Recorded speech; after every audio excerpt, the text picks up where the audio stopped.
इस पार्टी को और विशेषकर राहुल गांधी जी को कहना चाहूंगा, इस निर्णय के बाद उन्हें इंट्रोस्पेक्शन करना चाहिए और अपशब्दों की भाषा छोड़नी चाहिए। अपनी विदेश यात्राओं के भुगतान संतुलन में फंसकर जो मानसिक संतुलन खो बैठे हैं, उस संतुलन को पुनर्स्थापित करने का प्रयास करना चाहिए। तो मैं उनके लिए कहना चाहूंगा इस निर्णय के बाद कि वो पैरवी तो झूठ की करता चला गया, बस उसका चेहरा उतरता चला गया। वो पैरवी तो झूठ की करता चला गया, बस उसका चेहरा उतरता चला गया। रंगत समझ में आई मगर आई देर से, कच्चा था बहुत रंग उतरता चला गया। धन्यवाद। कुछ सवाल आपकी तरफ से होंगे?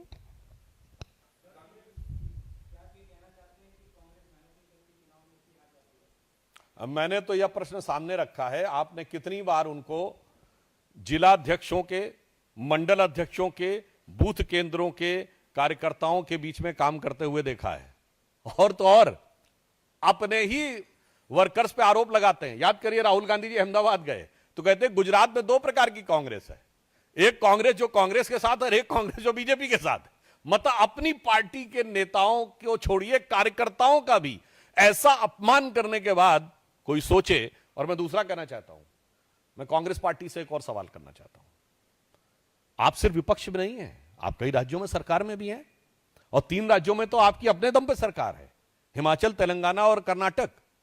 जहां तेलंगाना और कर्नाटक तो समृद्ध राज्य हैं। आप मॉडल दीजिए ना, गवर्नेंस का मॉडल दीजिए। हम जब विपक्ष में थे तो प्रधानमंत्री श्री नरेंद्र मोदी जी ने गवर्नेंस का मॉडल दिया था।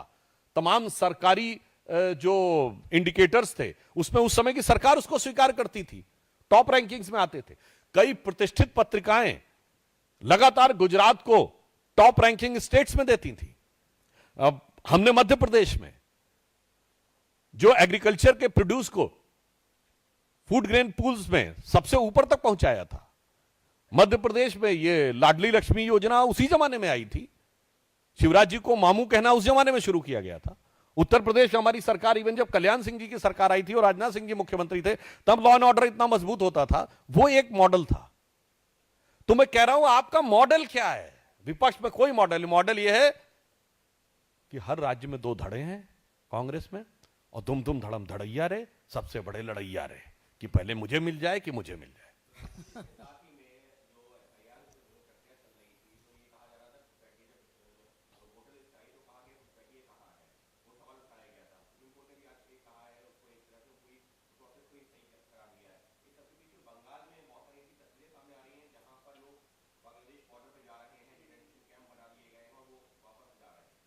आज जो लोग सवाल पूछते थे, मुझे लगता है उन्हें आंखें खोल के देखना चाहिए कि बंगाल में हाकिमपुरा क्षेत्र में जिस प्रकार से लाइन लगी हुई है वापस जाने के लिए, और अनेक लोग उसमें स्वीकार भी कर रहे हैं कि वोट डाल भी चुके हैं पिछले चुनावों में। इससे पहले भी जब यह विषय आया था तो ऐसे लोग भी थे जिन्होंने ऑन कैमरा मतलब इस बात को स्वीकार किया कि 4-4 बार वोट डाल चुके हैं। तो मुझे लगता है कि ज्यादा वोट के लालच में और घुसपैठियों के लालच में कांग्रेस को नहीं पड़ना चाहिए था। एक पुरानी उर्दू की कहावत होती है, कम खाए गम खाए, ना हकीम का जाए ना हाकिम का जाए। हाकिम का मतलब आप समझते हैं, ऑफिसर, पुलिस वाला, और हकीम मतलब डॉक्टर। तो कम खाओगे तो डॉक्टर के पास जाने की जरूरत नहीं है, गम खाओगे तो लड़ाई नहीं होगी, तो पुलिस के पास जाने की जरूरत नहीं पड़ेगी। तो इसीलिए मैं कह रहा हूं, हाकिमपुरा से उन्हें यह संदेश लेना चाहिए था कि अगर उन्होंने वोट का लालच थोड़ा कम खाया होता तो यह हाकिमपुरा का जो मुकाम है वो नहीं दिखाई पड़ रहा होता। और यह इस बात को प्रमाणित करता है कि गृह मंत्री अमित शाह जी ने जो बात कही वो अक्षरशः सत्य थी। फिर भी किसी को शक व शुबह हो तो बांग्लादेश का एक सांसद तक बोल चुका था कि यदि बंगाल में भाजपा की सरकार आ जाएगी तो बहुत से लोग वापस आने लगेंगे। अब वापस आने के बाद भी किसी को ना समझ में आए तो मैं यह भी याद दिला देना चाहता हूं कि 2024 के लोकसभा चुनाव में द डेली स्टार, जो कि बांग्लादेश का अखबार है, उसमें कांग्रेस के नेता अखबार में आर्टिकल लिख रहे थे कि मोदी हैज टू गो। तो मैं पूछना चाहता हूं, चुनाव भारत में हो रहा था, बांग्लादेश के अखबार में क्यों आर्टिकल लिखा जा रहा था कि मोदी हैज टू गो? ये बांग्लादेश में संदेश क्यों दिया जा रहा था? और वो संदेश का प्रभाव देखिए। असम के मुख्यमंत्री हेमंत बिश्व शर्मा जी ने कहा है कि असम का धुबरी क्षेत्र मिनी बांग्लादेश है।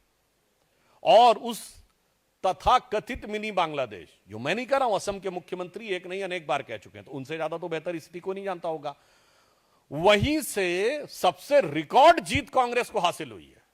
2024 के लोकसभा में कांग्रेस के रकीबुल हसन धुबरी लोकसभा से 10,25,000 से जीते हैं, राहुल गांधी से 3 गुनी बड़ी विक्ट्री।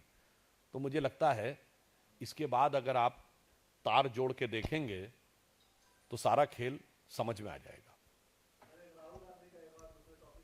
टॉपिक यही रखिए, आखिरी सवाल। चलिए।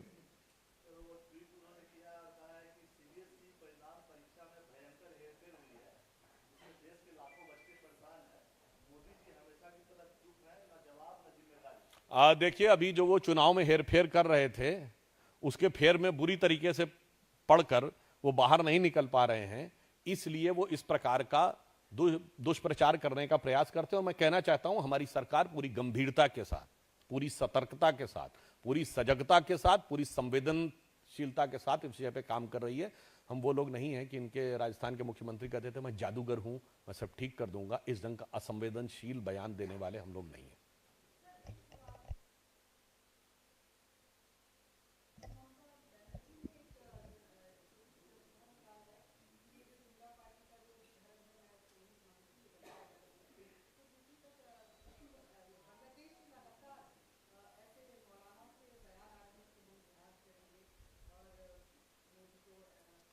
देखिए, एक कहावत होती है कि नया मुल्ला प्याज ज्यादा खाता है, मगर भारत की राजनीति में गैर मुल्ला ज्यादा चिल्लाता है। तो मौलाना उतना नहीं बोलते हैं जितने सेकुलर मौलाना बोलते हैं। और मजे की बात यह कि मुसलमान नहीं बोलते हैं जितना गैर कलमा पढ़े हुए मुसलमान जरूरत से ज्यादा बोलते हैं। तो इन सेकुलरों ने जो काम किया है, उन्होंने मुस्लिम समाज को ज्यादा बदनाम किया है। उन्होंने कभी अच्छे सच्चे राष्ट्रवादी मुस्लिमों के साथ मुस्लिम समाज को नहीं जोड़ा है, सिर्फ अपराधी और आतंकवादी मुसलमानों के साथ जोड़ा है। और ममता बनर्जी जी उसी जमात की एक प्रमुख नेता हैं, जिन्होंने मुस्लिमों को इस मुकाम तक पहुंचाया है। और जिसे मैंने पार्लियामेंट में कई बार बोला है, दोबारा बोल देता हूं, जो कभी हुकूमत करते थे इस देश पे, वो आज इस मुसीबत में फंस गए हैं। तो उसका एक कारण ये भी है कि जो हुक्मराने वक्त थे वो आज मजलूम हो गए, क्योंकि सेकुलरिज्म के जाल में ऐसे फंसे कि उल जलूल हो गए। धन्यवाद।